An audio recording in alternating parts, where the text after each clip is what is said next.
Hello and welcome to another episode of the Hetuvadi 2.0 podcast. And this is your host, Sharath. So, today we are going to talk about New Year resolutions and why they never work for most of us, at least, and for the fortunate and the lucky ones, they do work.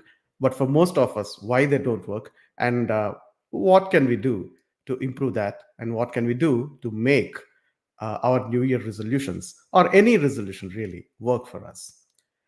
Before we get started, you are listening this on YouTube, and you can also listen to this podcast on Spotify. I'm going to give you the link for the Spotify offering in the description after it's uploaded there. And you can also join our Telegram broadcast group. You can search with Hetuvadi 2.0 to find the Telegram broadcast group, and the link for that I'm also going to provide you in the description. And we also have a Facebook page that you can follow, and we are also on Twitter, which you can follow for updates and for episode announcements and episode uploads. So so let's get started, and then let's go into today's episode then. And you can join the live stream as well. So we do have. It looks like we do have some people watching live, and I'm going to provide you the StreamYard link to join the discussion in I think in like 5 minutes in the YouTube live chat itself. So all right. So I hope you had a great holiday season and you got to spend some quality time with your family and friends and near and dear. And as you all know, even in India, the holidays they do get aligned with what they do in the West. So we do get a bunch of holidays in the during the end of year, and so.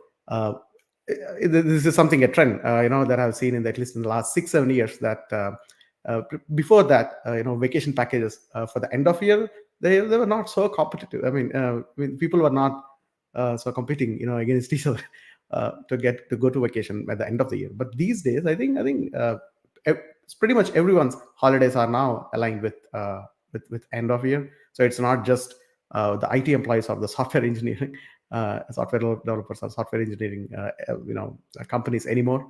It's with pretty much a lot of employers are actually giving holidays in the end of the season. So I hope you um, got a chance to enjoy spend some quality time with your friends and family. um, and we all know that we all make new year resolutions. We want to do something for the new year, but then it's very easily, we fail. It never works really, and we give up so easily. And then it's not may not just be that we have bad intentions, or we have the wrong intentions, or we are not motivated enough. It's not may not really be that, but it could be something more. It could be something that seems to be somewhat universal, among all of us, that we fail our new year resolutions. So let's talk about that, and let's see why we do that, and then let's also see what we can do to improve that situation. Now, let me also give the meeting link in the YouTube chat live discussion so that anyone can join.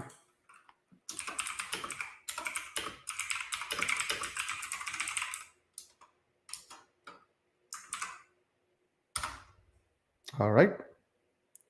Okay, let's get started. So I have a small presentation that I've prepared, which I'm going to show you.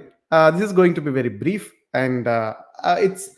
I don't want to bog you down with theory or what kind of explanations that I have, but let's look at what can we really do. Let's look at the main reasons why these things fail, and then let's see what we can really do to improve them.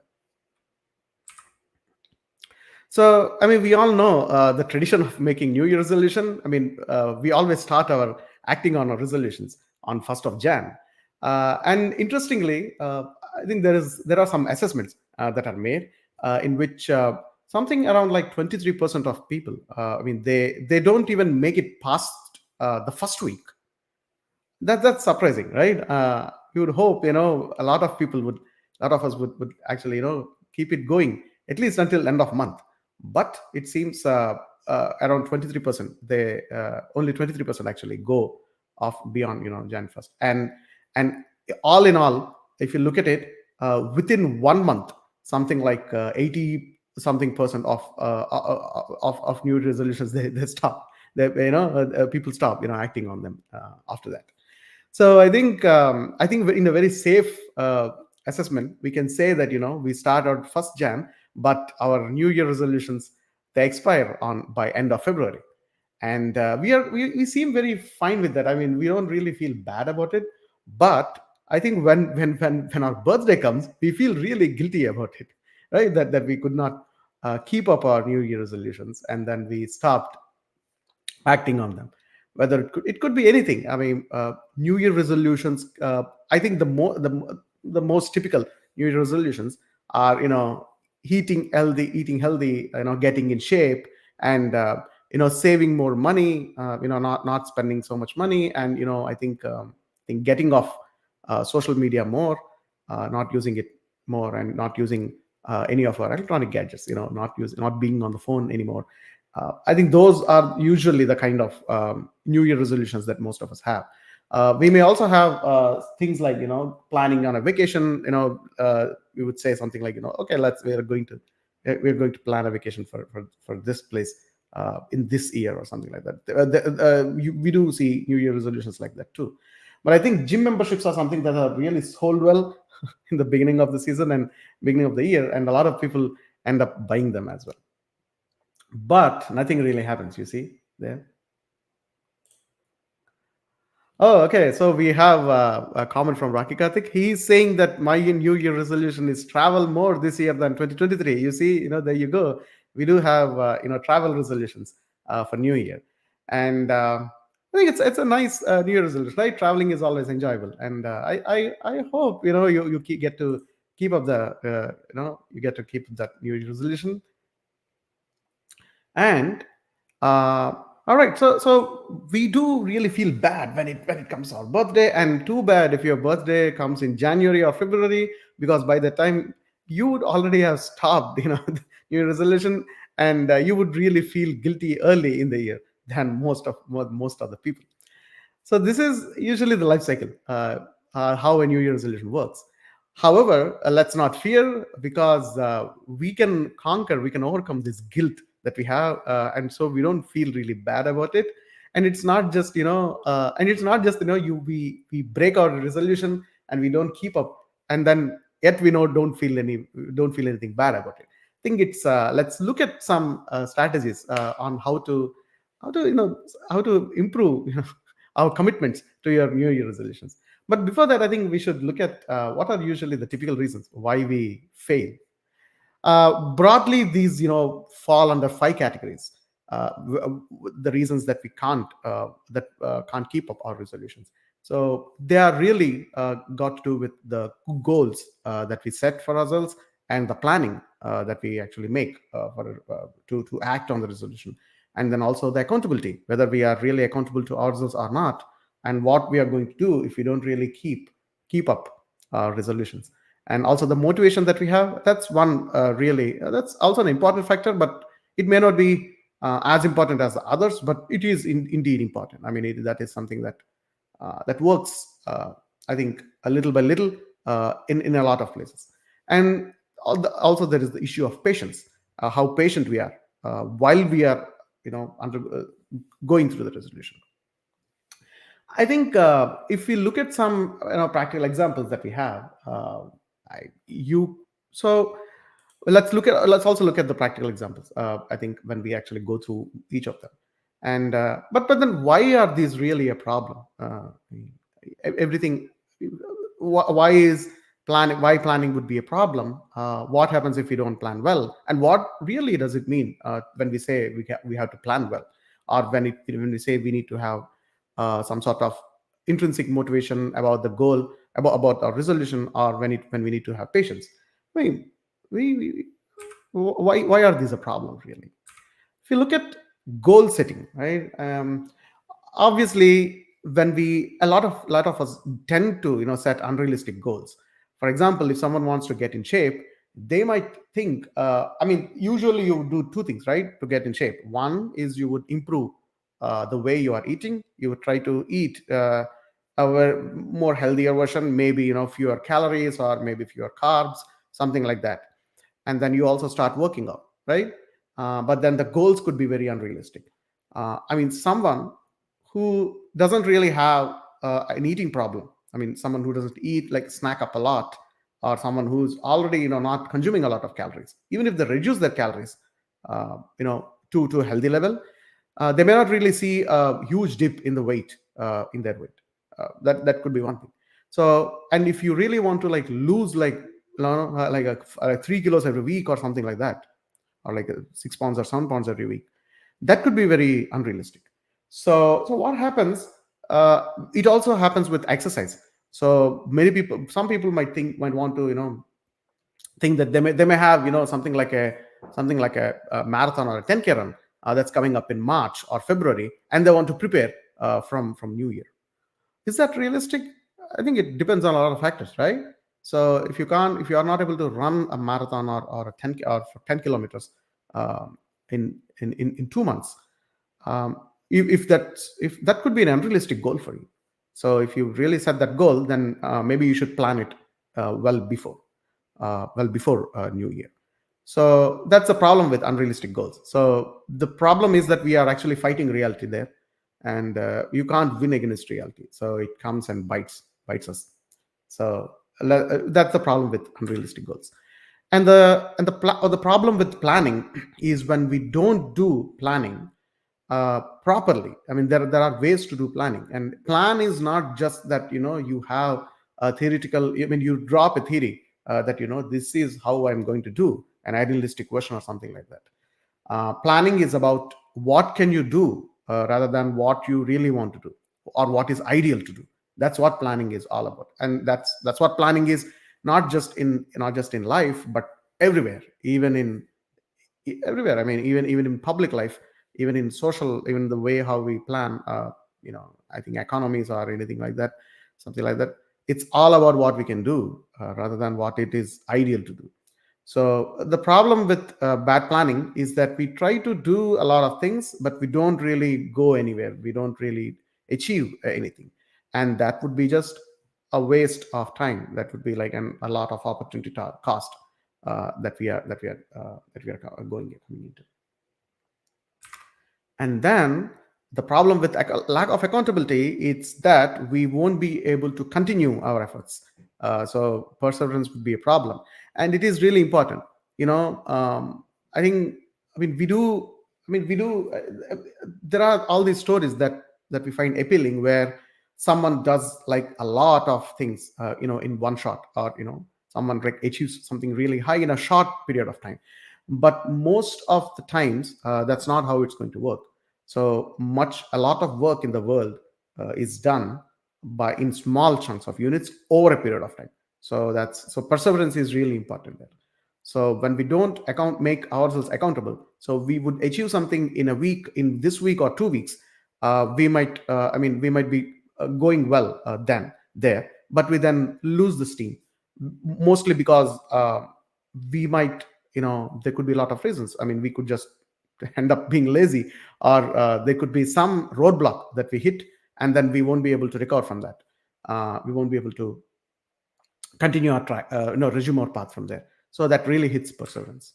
And the problem with the motivation, if we don't really have some sort of intrinsic motivation about what we want to do, if we are looking a lot for external motivation, then there is no really meaning in fulfillment, right. So yeah, and there is also improper motivation. Like, for example, we might even take wrong role models to do what we want to do. So that could be a problem as well. So if you want to get in shape, we might want to become like a fitness influencer on Instagram. That could be very difficult. Or we might want to get to like become like Captain America, or like Thor. That would be very difficult. I mean, that could be a very wrong role model. And uh, and also we shouldn't. I mean, there are all these issues with motivation, which we are going to, I think, see later too. And uh, and the problem with lack of patience. So if you are not really patient, that's really a good value to have, patience. And patience is usually low, and especially in these days of social media, where everything needs is like instant gratification, and everything needs to be settled down immediately, or people are very quick to respond. They lack patience. So the problem with lack of patience is that when it creeps into our personal life, we won't enjoy the fruit of delayed gratification. So that's really a hallmark of really of being mature in life, to develop delayed gratification. So even if we don't like it now, we would we would just keep on the course, so that we would see the results after a point of time, after a period of time. I mean, I'll tell you what. I mean, this is something that most of us know. So, what do we really not know? I mean, let's look at why these.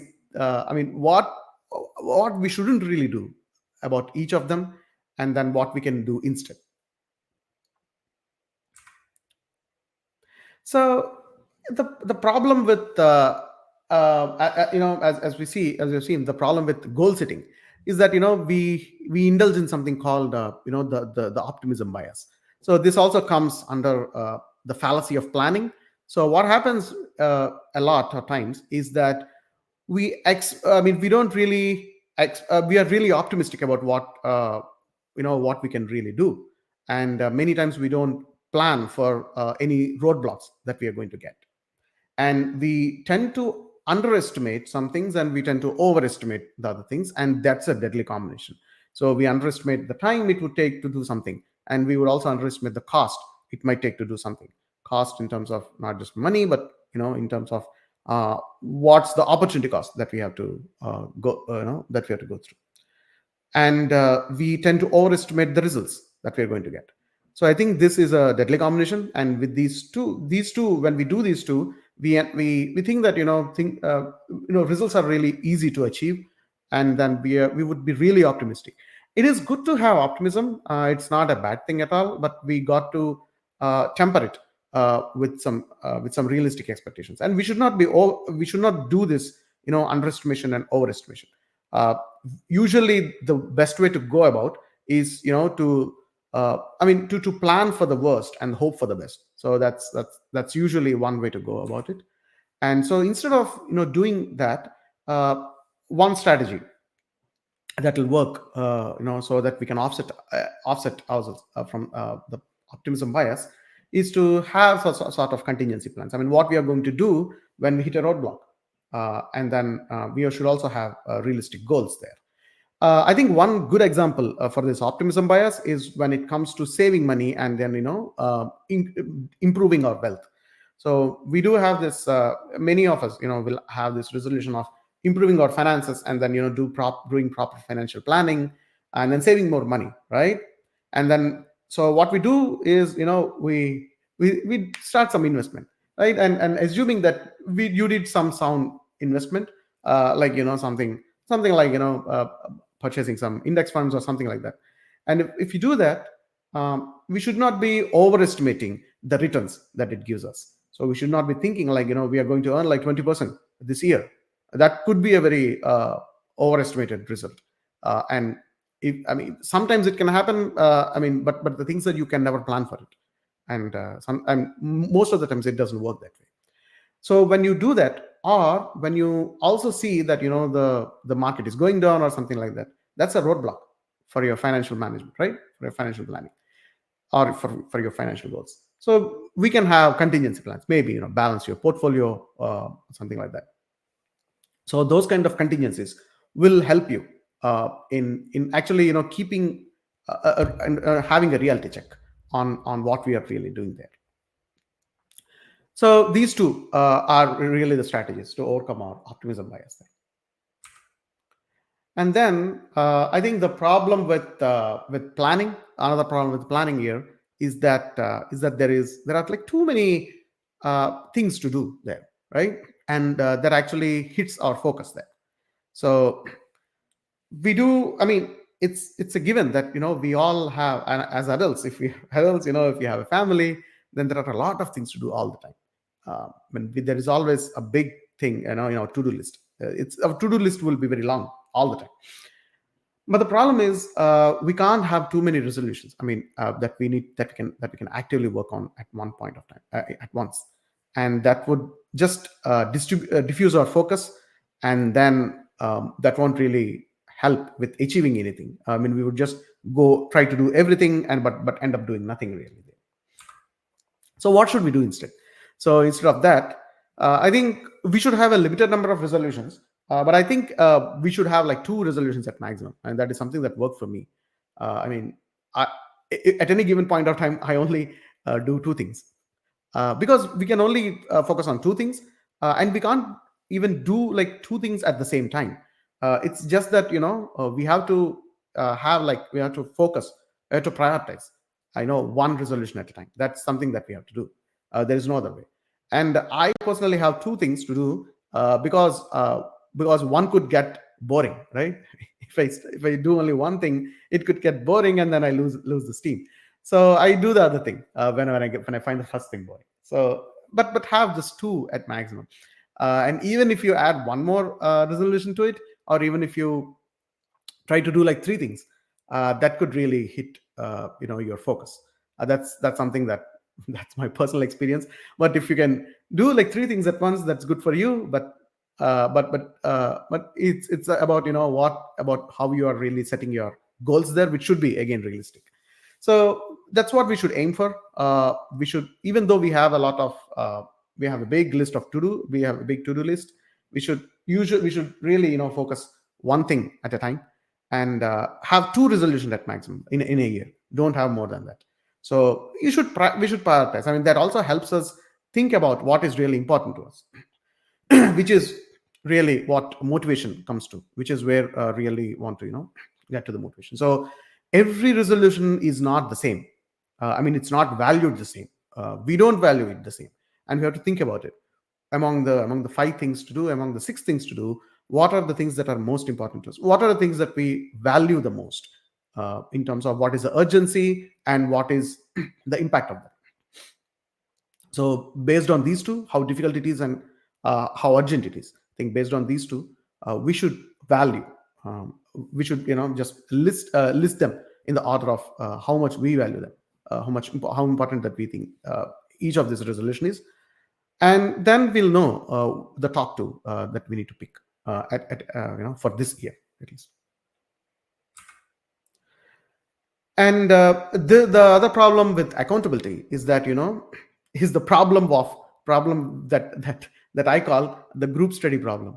So this is how it is, right? I mean, I do understand. Many people do thrive when they do it in groups, but the usual observation, and this is a really popular study too, that when people are told to pull a rope, the force with which, I mean, the amount of effort they use to actually pull the rope when they are doing alone is actually quite high, is higher than what they are going to do when they do it in a group.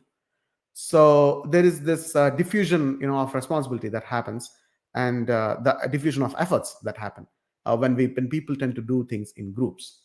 So when this is true for group studies too. I mean, group studies never really work for me.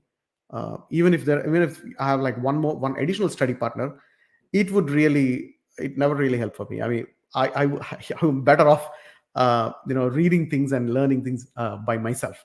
I would do it on my own pace, whether it is faster or whether it is slower, and I would draw up my own agenda of learning and so on, and it always worked for me that way. And this is also quite commonly seen with when people work out. So they might have running partners or jogging partners, or they may have exercise partners that may not really work well for them. They might stop seeing, they might not see so much of results, because slacking off can actually happen when we do things in a group setting. So, and this is also there, that this problem is also there when we want to get into shape and we want to eat healthy, and when we have a dependency on eating of eating healthy with someone else. That could be a problem, and then we would end up we would not achieve any much result there, but we would end up blaming the other person. So that could be a problem too. So instead of that, what we can have is that we should be self-sufficient. We should try to do things. Uh, I mean, we should not have dependencies on others. That's what it comes down to. So it's something. If you want to do something, there should be a system. You should set up a system in such a way that you can do it by yourself without much help from others, or without the most important cogs or pieces being in the control of others. So that is something that we can. So we should plan. So for example, if you want to do some financial planning, we should, instead of relying on someone's advice, we can actually start finding things by ourselves. That is something. And also sometimes, if you want to get into shape, sometimes setting up a home gym might help uh, in this way.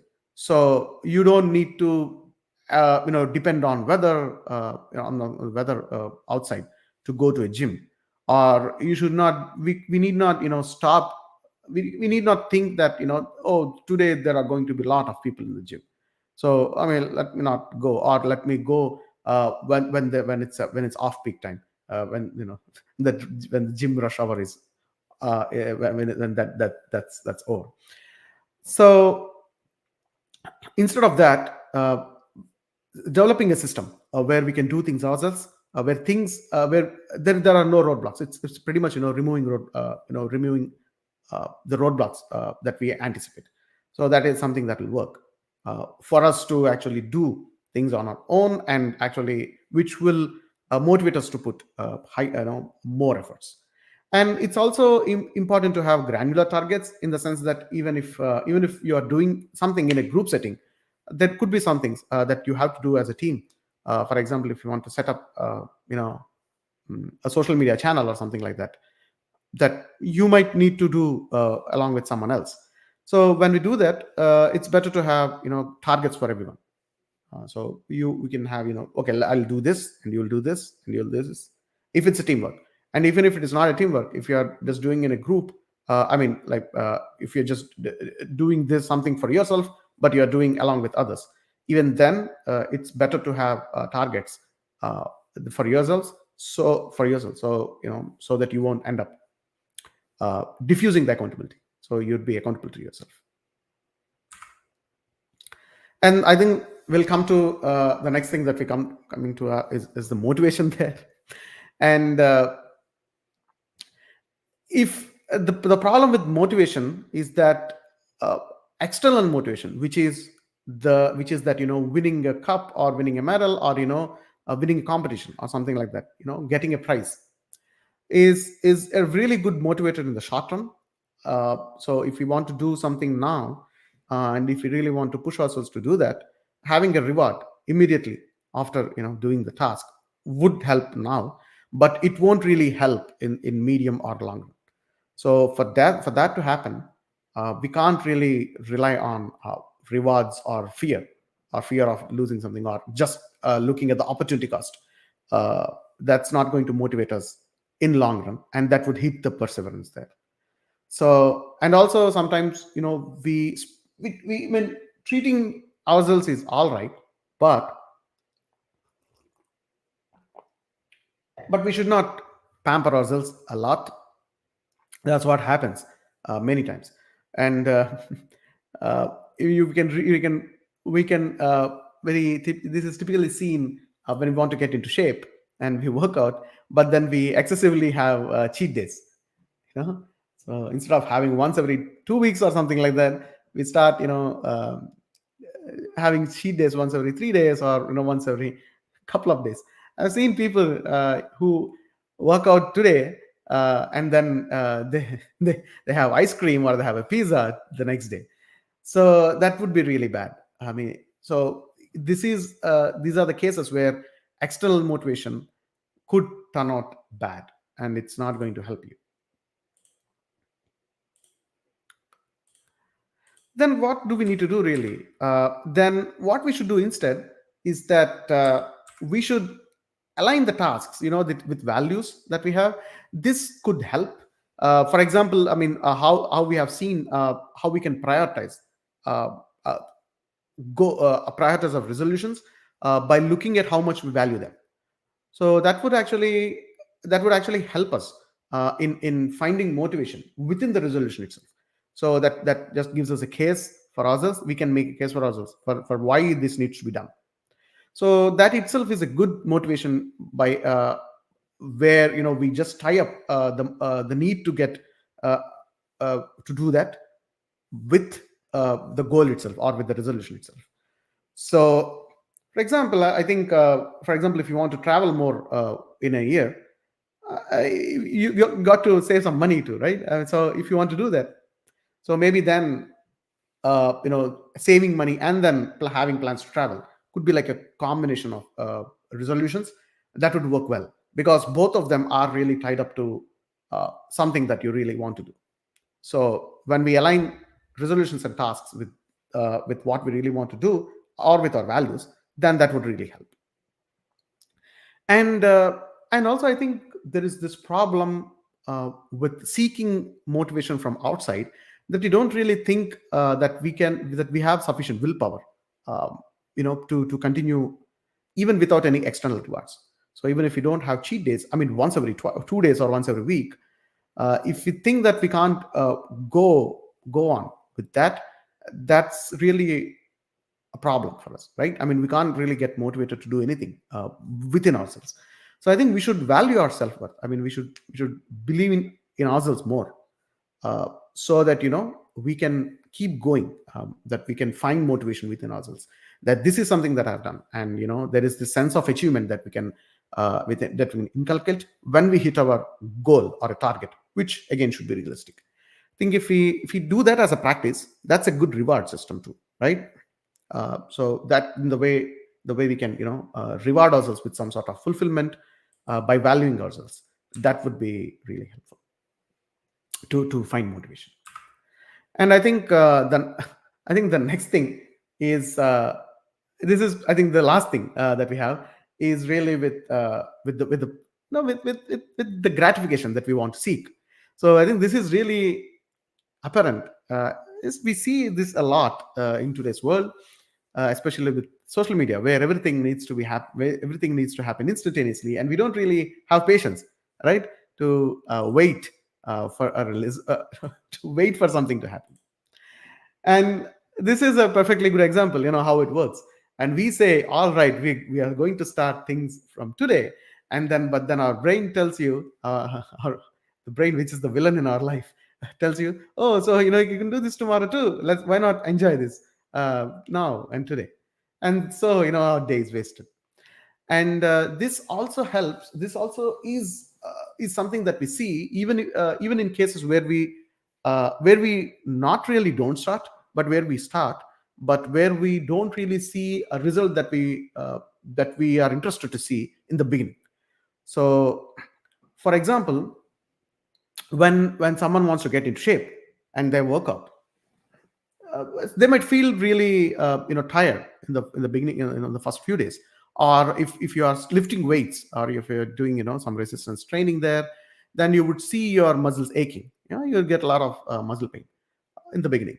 But we got to hold on to that, and even if we get tired in the beginning, we should believe that even if it is not readily apparent to us, and even if we don't may not, even if our brain, our system one, which is our instinct, doesn't tell us that this is really enjoyable, it is important to keep going, so that we'll see the results in the next few days or in the next few weeks. So that's really important. And this is really true. This is also applicable for when we want to save money, when we want to do some financial planning or financial management. and this is also true when we want to learn something. So when we are learning something, when we are reading a book, see, I mean, if we are reading something for entertainment, that's a different matter. I mean, we got to get entertained on every single page, um, or on in every single scene when we're watching a movie or something like that. But if you want to learn something, that's really a difficult activity, isn't it? I mean, when we start learning something, we wouldn't really understand it, right? But we have to keep going. I mean, and maybe we lack something, that we need to that maybe we lack some background skill for that, and we need to take it a little bit of detour and develop that, and then come back again to it. So this again, this sort of motivating ourselves into believing that, there we are going to see results in later point of time, because, and it's not really unrealistic to think so, and that this is not blind faith or something, because we know that, I mean, things are difficult to learn, and we have experienced this ourselves in our life before, right? What did we really like in school? I mean, we did not really like learning anything in school, right? But at some point of time we start liking things, because we start seeing results, seeing, we start seeing some value gains from what we have learned, and that would really help. So we should not be, and being, and not acknowledging, not inculcating this delayed gratification attitude is also going to make us procrastinate a lot. So procrastination fundamentally is that, you like the reward that you are going to get now, instead of having some sort of uh, being stressed, taking some amount of stress or anxiety, or or uncomfortable emotions now, for a better reward in a later point of time. And I think if you are a parent, I think this is something that you would want to teach to your kids too, right? And kids are like, they love instant gratification, right? I mean, they always live in the present. And if you have pets, that, they also thrive in instant gratification. So for example, dogs don't have a concept of delayed gratification, really. I mean, that's how you got to train them too, right? I mean, if you want to train them to do something, you just break it down into tasks, and then let them do a task, and then you just immediately give them a treat. And if you tell them that you're going to get a treat at some later point of time in future, they may not really understand that. You got to train them to do that, and I don't know how that's going to work too. But but we are not like that. I mean, we do have this temporal sense. We can think in terms of time. So, right, I mean, we can think in terms of what's going to happen now, versus we can imagine, or we can anticipate what's going to happen in future. This is something that our brains can do, and which really helped us to plan things. That's why we were able to develop agriculture, right? I mean, you don't eat that part of the food now, but you would just save it, and then you plant it. You can eat those seeds too, right? I mean, but humans did not do that. They did not eat those, because they wanted to see more of that in future, right? That's the sort of delayed gratification in action. So that's really important for us to develop. So I think this is a point, that's something we can't stress enough, uh, right? So yeah, and that's what I wanted to present. I think we do have, I think, close to 10 people are watching live, and Nandini gives us a thumbs up. Thank you, Nandini, for that. All right, and so we are at the end of the presentation now. So I'm done with the presentation now. This is a very short talk that I wanted to tell you. I mean, I just wanted to summarize these things, the problems with the resolutions that we have, and what exactly is really missing there, and why this happens for every one of us. I mean, it's a universal problem. So, and there is no universal solution, of course, but there are strategies that we can use. And I think I wanted to tell you some of the most important things there. And this is really a huge topic if you look at it, because the problem with procrastination is something that many of us experience, and many of us report as well. And do you know, there is, interestingly, there is a lot of work work in psychology that was done on the habit of procrastination. So what really is the problem there, and why do people procrastinate? It's not as simple as uh, not having delayed gratification, it's one of the reasons, and it is a really fundamental reason. But there could also be other things why people could procrastinate. And that is something that, if you really think that some of these are really your problems. Say, for example, if we see, among these five buckets, if you think, accountability is your problem, that you don't really set good targets for yourself, and you don't really do any course correction when you miss a target, when you don't do what you wanted to do, then it could be a problem, right? And the lack of accountability could result in we missing deadlines. That can happen in work, and that can also happen in personal life too. For example, we might want to invest, in some money before a point of time, because that could be used for claiming a tax credit or something like that. And if we miss the timeline, miss the deadline, that would be bad.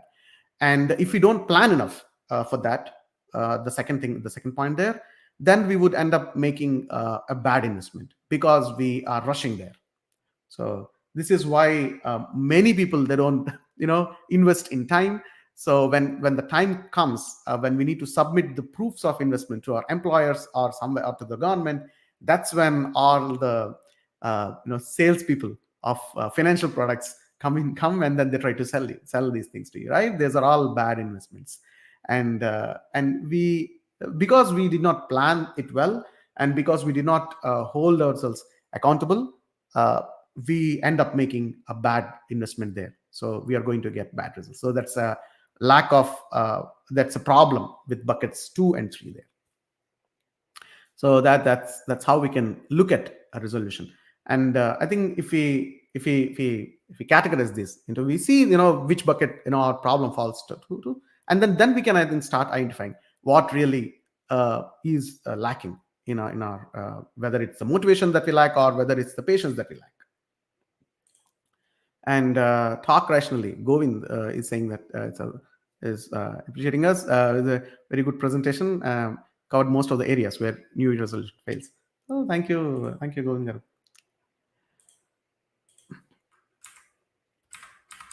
And do you know about having realistic goals? I think I want to talk about some of my resolutions there, and how they worked and how they did not work. So. Uh, in a I want to, at some point of time, I wanted to like read a lot. I mean, I think this was a few years ago, when I wanted to like read a certain number of books in a year, and I wanted to spread it across areas and all that. So what's a good goal to have there? You know, uh, there are reading challenges online, where you can join one of those if you want to like read a lot in a year. And there are people who set goals for themselves. They want to read this number of books a year, and so on. So in that particular year, I joined a reading challenge. And then I set myself a goal of 52 books a year. It's like a one book every week, right? And then I was able to do that.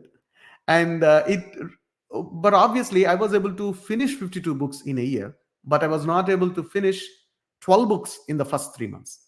You see? So on aggregate, on within the 1 year time frame, I was able to finish that because I set a goal for myself for 52, because there is that 52 number, that I have to hit.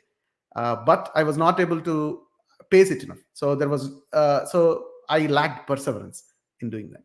And to hit 52, I read books that are like what, like 150 pages or something like that I can finish fast. I think I read Animal Farm in that year because it was so thin. I think it was like 120 pages or something. And I actually ended up reading a lot of fiction that year, because fiction is faster to read, right? I mean, you can just finish it faster than compared to nonfiction. So, but that's not really what I wanted to do, right? I mean, I was hooked on to that number. I said the goal that I set was really not a qualitative goal, but it was more of a quantitative goal. I wanted to finish like 52 books a year. So I finished them. And there are many bad books that I mean, many books that I've read, I think they are not good at all.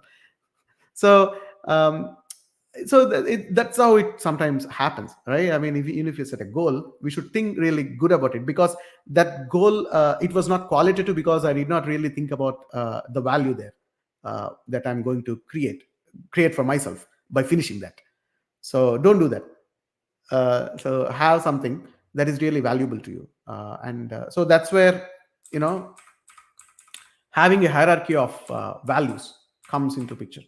So this, we should not be getting into the choice overload there, and we should, and also it also helps with the motivation there.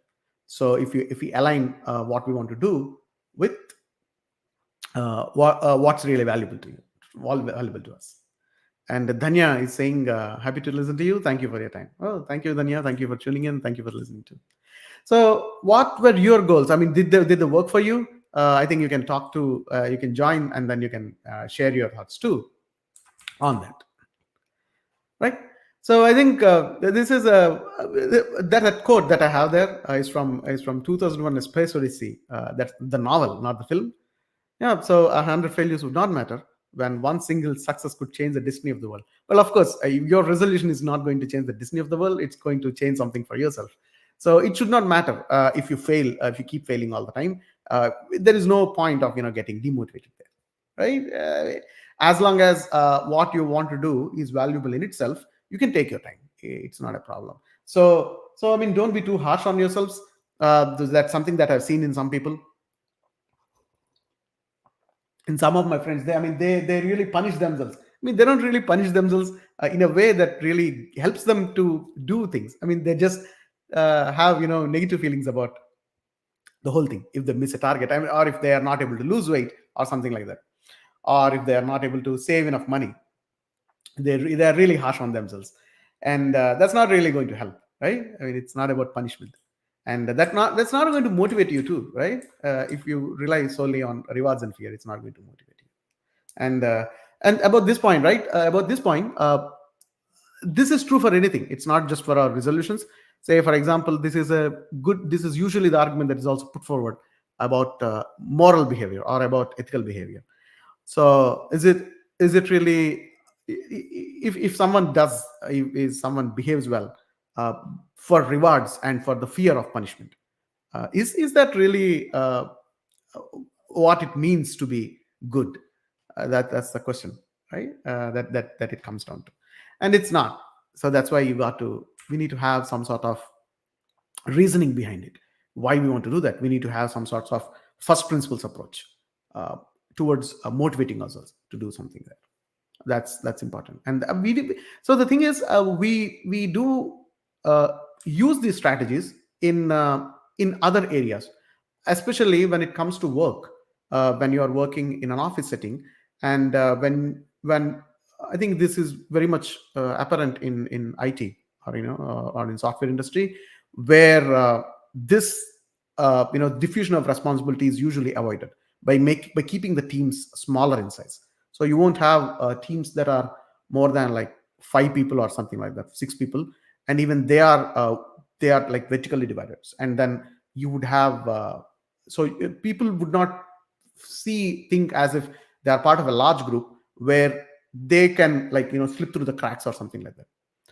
And that would really help with people doing things individually. So this is something that's really used in business management and in people management. And this strategy is something that we can use in our lives too. So, right. So I hope you gain some insight into why we fail with our resolutions and what we can do to improve them. So, in a nutshell, we need to look at where we are lacking in these 5 broad buckets, and then we need to develop strategies and what works best for us. Now, something that worked for me may not really work for you, but there are some things that work for everyone. For example, the problems that are listed here, these biases, what we are looked at, the optimism bias and this choice overload, all these things. You can read more about them if you want to, and these are something that are kind of general, among all of us. All right. So, and then I think then we are at the end of today's presentation here. And next week, I think I'm going to do uh, something that's not political, or that does not involve a lot of analysis or social analysis or something like that. Maybe I'll do a review of something, or film review, or maybe I'll do a science topic, which could be fun. So just if you want to uh, know listen to me talk about something, or if you have any questions on any topic, feel free to put them in the comments, so that I can check them out, and then I'll figure out, decide what should be the topic for next week, right? And thank you, everyone. Thank you for your time. Thank you for listening to me, and I hope you have a wonderful new year, a wonderful year for 2024. And I hope you set your resolutions well, and then I hope you would be able to achieve all of them with wonderful strategies. And also do comment on what strategy worked for you in any of your resolutions in the past, and what kind of challenges did you face, and how you overcame them. Right? Thank you for your time. Thank you.